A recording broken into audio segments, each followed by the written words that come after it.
Hello everyone. देखिए, last lecture में हमने आपको मोल फ्रैक्शन के बारे में बताया था, साथ में कुछ न्यूमेरिकल करवाए थे। आज के लेक्चर में मैं आपको मास फ्रैक्शन और पीपीएम के बारे में बताऊंगा। तो चलिए स्टार्ट करते हैं। हेडिंग डालिए mass fraction. Mass fraction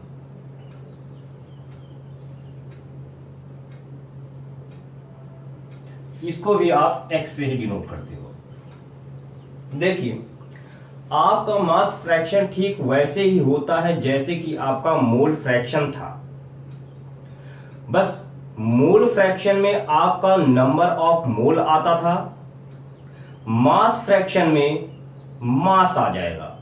mole fraction में जहां जहां मोल था, अगर आप उसको मास से रिप्लेस कर दोगे तो आपका मास फ्रैक्शन आ जाता है। तो चलिए देखते हैं। सपोज करते हैं कि कोई एक सॉल्यूशन है जिसमें दो सब्सटेंस ए और बी है। ठीक है, यहां ए का मास WA है और बी का मास WB है। तो इस सॉल्यूशन में मास फ्रैक्शन ऑफ A हो जाएगा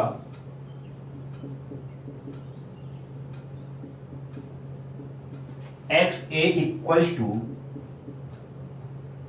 WA upon WA plus WB। ठीक ऐसे ही आप मास फ्रैक्शन ऑफ बी लिख सकते हो। मास फ्रैक्शन ऑफ बी हो जाएगा XB equals to WB upon WA plus WB के। अब आप देखिए, अगर दोनों के मास फ्रैक्शन को आप ऐड कर दो तो क्या हो जाएगा? XA plus XB equals to WA upon WA plus WB plus WB upon WA plus WB। यानी कि इसको ऐड करोगे तो आप पाओगे कि XA plus XB equals to 1 हुआ। और ये क्या इंडिकेट कर रहा है? ये इंडिकेट करता है कि आपके सॉल्यूशन में प्रेजेंट सारे सब्सटेंस के मास फ्रैक्शन का सम हमेशा यूनिटी होगा। यहां पर हमने दो ही सब्सटेंस लिया है, आपके सॉल्यूशन में दो से ज्यादा सब्सटेंस भी हो सकते हैं। कितने भी सब्सटेंस हो सॉल्यूशन में, सारे सब्सटेंस के मास फ्रैक्शन का सम हमेशा यूनिटी होगा। तो लिख लो, it indicate that sum of mass fraction of all substance present in solution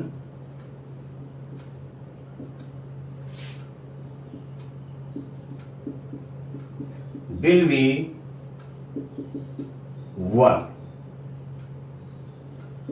ठीक है, तो आपके मास फ्रैक्शन में बस यही इतना है और इसी पे बेस्ड आपके सामने क्वेश्चन आते रहेंगे।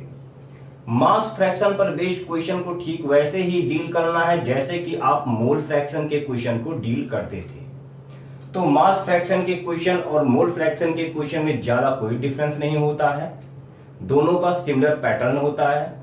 इसीलिए मैं इसके आपको ज्यादा क्वेश्चन नहीं करवाऊंगा, एक आध क्वेश्चन ही करवा के आगे बढ़ूंगा। ठीक है, तो एक क्वेश्चन मैं करवा दे रहा हूं, लिखिए।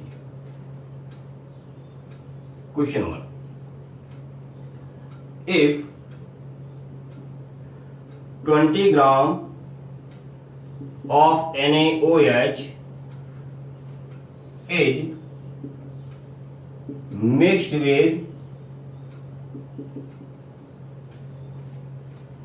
विद आप लिख लो mixed with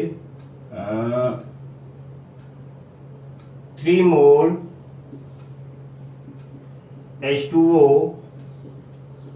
to form a solution. Find mass fraction of NaOH and water in solution. Video pause करके आप खुद से ट्राई करो। सॉल्यूशन देखिए क्या कहा गया है कि NaOH का 20 ग्राम 3 मोल H2O में डिसॉल्व करके एक सॉल्यूशन का फॉर्मेशन किया गया है। तो उस सॉल्यूशन में आपको NaOH और वाटर का मास फ्रैक्शन पता करना है।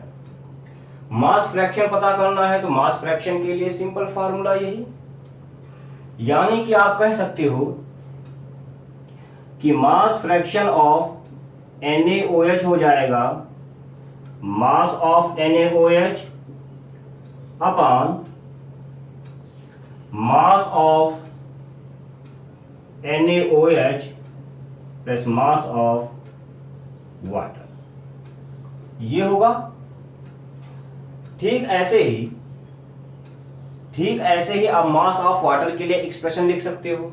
अब देखिए, यानी कि NaOH का मास फ्रैक्शन पता करने के लिए आपके पास NaOH का मास और वाटर का मास होना चाहिए।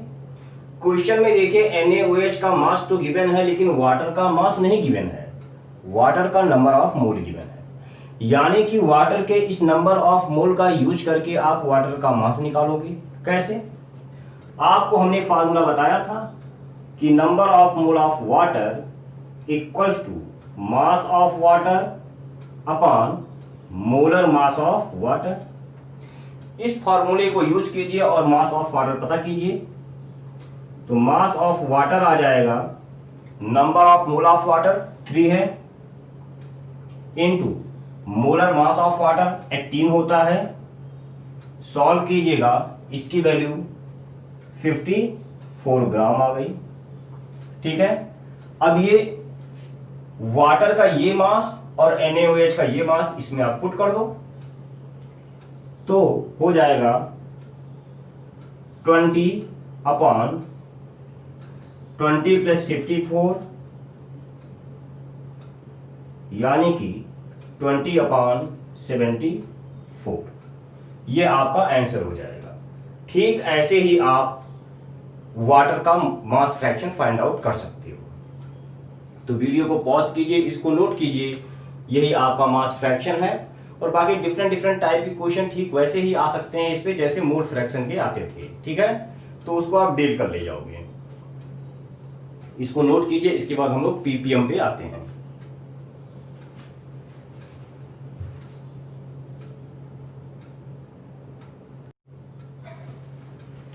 चलिए अब हम लोग देखेंगे पीपीएम, पार्ट्स पर मिलियन पार्ट्स।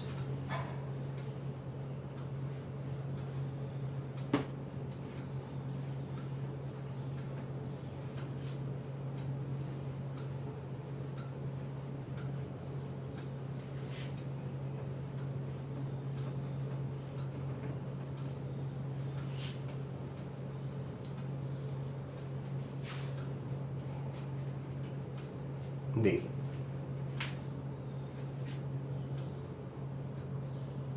पार्ट्स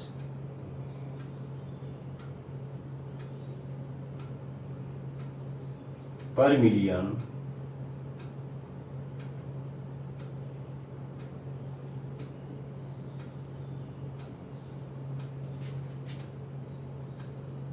पार्ट्स यानी कि पीपीएम। देखिए क्या होता है। सबसे पहली बात तो ये जान लो कि आपका पार्ट्स पर मिलियन पार्ट्स यानी कि पीपीएम ये भी एक कंसंट्रेशन टर्म है जो कि किसी सॉल्यूशन के कंसंट्रेशन को मेजर करने के लिए यूज होता है। अब एक चीज इसके बारे में स्पेशली ये जानो कि ये पीपीएम का यूज आप तब करते हो जब आपका सॉल्यूशन हाईली डाइल्यूटेड हो। जब किसी सॉल्यूशन में डाइल्यूशन का लेवल काफी ज्यादा हो तो ऐसे सॉल्यूशन का कंसंट्रेशन मेजर करने के लिए आप पीपीएम का यूज करते हो। डाइल्यूशन का लेवल काफी ज्यादा हो, ये तो आप समझ ही रहे हो, यानी कि उसमें वाटर काफी ज्यादा आपने मिक्स कर दिया हो, उसी को कहोगे कि काफी हाईली आपने उसको डाइल्यूट कर दिया है। तो लिख लो इसको, ppm is used to measure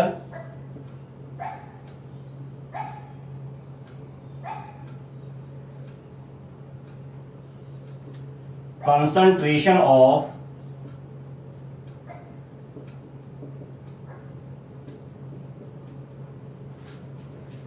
highly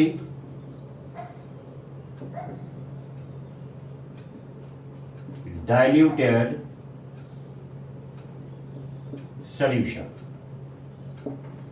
ठीक है, अब बात यह आती है कि इसका कैलकुलेशन कैसे करोगे, किसी सॉल्यूशन में किसी सब्सटेंस का पीपीएम कैसे मेजर करोगे। तो सपोज करते हैं कि कोई एक सॉल्यूशन है जिसमें दो सब्सटेंस ए और बी है। ध्यान रखिएगा कि नंबर ऑफ सब्सटेंस दो से ज्यादा भी हो सकते हैं, हमने बस केवल इसमें दो ही लिया है, ठीक ना। तो किसी भी सॉल्यूशन में किसी सब्सटेंस का पीपीएम मेजर करने का एक फार्मूला होता है। क्या होता है? पीपीएम हो जाएगा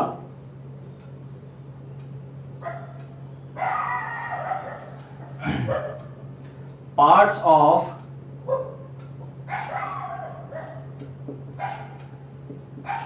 component upon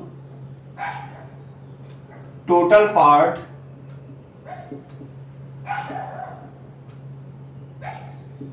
of solution multiplied by 10 की पावर 6। यानी कि अगर आपको सॉल्यूशन में किसी भी कंपोनेंट का पीपीएम मेजर करना है तो उसके लिए आप यही फार्मूला यूज करोगे। क्या कि ppm of any component equals two parts of component upon total part of solution multiplied by 10 की पावर 6। अब आपके पास एक समस्या ये आ रही होगी कि भाई ये पार्ट्स क्या है, पार्ट्स होता क्या है। तो कंफ्यूज मत होइएगा, ये जो आपका पार्ट है, पार्ट टर्म जो है ये कभी मास हो सकता है, कभी वॉल्यूम हो सकता है। तो क्योंकि पार्ट टर्म आपका कभी मास होगा कभी वॉल्यूम होगा, इसीलिए आप पीपीएम को तीन अलग अलग फॉर्म में रिप्रेजेंट कर सकते हो। एक मास अपॉन मास के फॉर्म में, दूसरा वॉल्यूम अपॉन वॉल्यूम के फॉर्म में, तीसरा मास अपॉन वॉल्यूम के फॉर्म में। तो आइए उसको रिप्रेजेंट करते हैं। पहला representation, PPM equals to mass of component, जिसका भी निकालना है, component upon total mass of solution multiplied by 10 की पावर 6। यहां पे जो कंपोनेंट लिखा हमने, सॉल्यूशन में जिस कंपोनेंट का पीपीएम निकालना है वही कंपोनेंट रहेगा। जैसे अगर सॉल्यूशन में ए और बी प्रेजेंट है, तो अगर इस सॉल्यूशन में आपको ए का पीपीएम निकालना है तो पीपीएम ऑफ ए हो जाएगा mass of A upon total mass of solution multiplied by 10 की पावर 6। ठीक ऐसे ही आप पीपीएम को वॉल्यूम के फॉर्म में रिप्रेजेंट कर सकते हो, यानी कि volume of component upon total volume of solution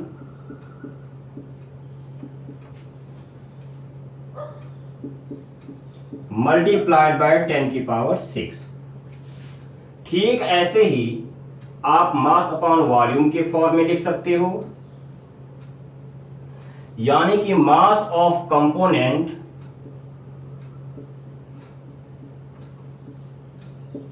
upon total volume of solution multiplied by 10 की पावर 6। तो ये आपका पीपीएम है। इसी पे बेस्ड आपके सामने क्वेश्चन आता रहेगा। पीपीएम में इससे ज्यादा कुछ नहीं है। अच्छा, अगर पीपीएम का डेफिनेशन कभी कभी आपके बोर्ड लेवल के एग्जाम में या स्कूल लेवल के एग्जाम में पूछा जा सकता है, तो आप देख रहे हो कि हमने पीपीएम को इन 3 अलग फॉर्म में रिप्रेजेंट किया है। तो इन तीनों अलग फॉर्म के बेसिस पे आप पीपीएम को 3 अलग अलग तरह से डिफाइन कर सकते हो। कैसे? यहां से अलग डेफिनेशन, यहां से अलग, यहां से अलग। कैसे होगा आप देखिए। यहां की बात करता हूं मैं। अगर यहां पे आप टोटल मास ऑफ सॉल्यूशन, यहां पे अगर आप टोटल मास ऑफ सॉल्यूशन 10 की पावर 6 ग्राम ले लीजिए। If mass of solution equals to 10 की पावर 6 ग्राम, तो आप देखो पीपीएम ऑफ कंपोनेंट बराबर हो जाएगा मास ऑफ कंपोनेंट। यहां 10 की पावर 6 आएगा, ये और ये कैंसिल आउट होगा।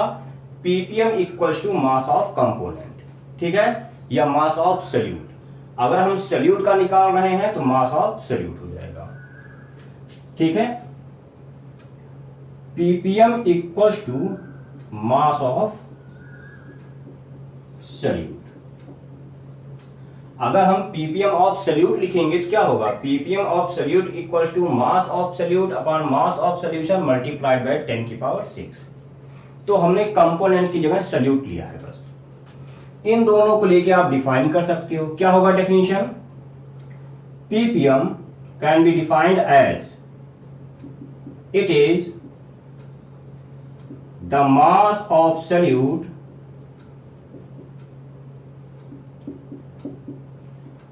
present in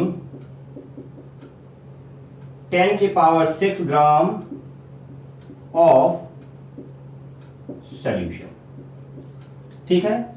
ठीक ऐसे ही आप पीपीएम को यहां से अलग से डिफाइन कर सकते हो। देखो क्या हो जाएगा। If volume of solution equals to 10 की पावर 6 ml हो जाए। अगर वॉल्यूम ऑफ सॉल्यूशन 10 की पावर 6 हो जाए तो 10 की पावर 6 कैंसिल आउट होगा, तो ppm equals to volume of component हो जाएगा। और कंपोनेंट की जगह हम सॉल्यूट लेके चल रहे हैं, यानी कि PPM equals to volume of solute हो जाएगा।